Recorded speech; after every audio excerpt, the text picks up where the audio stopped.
मैं एक आम सी लड़की हूँ। मैंने LLB पास किया हुआ है और मेरे घर वालों ने मेरी शादी कर दी। जिंदगी कभी अच्छी होती थी तो कभी बुरी होती थी।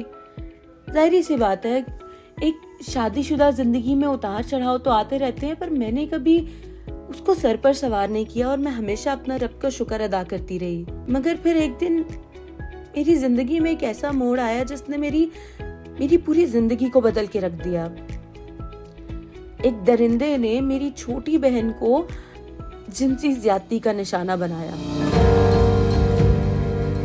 मेरे घर वालों ने इस बात को दबाने की कोशिश की, जैसा कि मेरे माशरे में होता है कि इज्जत के नाम पर बेटी को तड़पने दिया जाता है, एक ऐसी आग में झोंक दिया जाता है जिसमें शायद वो सारी जिंदगी जलती रहती है।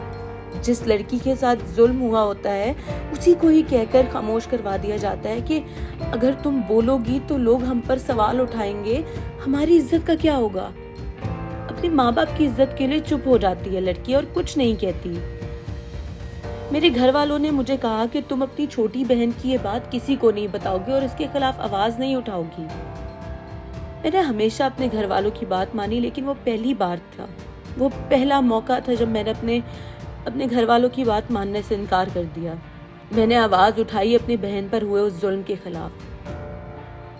मैंने सोशल मीडिया पर ARCC के बारे में पढ़ा था और पहली फुर्सत में ही मैं अपनी बहन को वहां पर ले गई। मेरी माँ भी हमारे साथ थी और बहुत परेशान थी कि न जाने अब लोगों को पता चल जाएगा और कितनी बदनामी सहनी पड़ेगी हमें।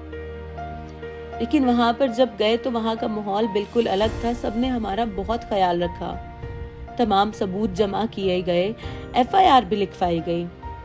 मेरी बहन ने साइकोलॉजिस्ट के साथ अपना पहला सेशन लिया और हम जब घर वापस जा रहे थे तो भी मेरी माँ को एक ही फिक्र थी कि दुनिया वालों को पता लग गया तो क्या होगा।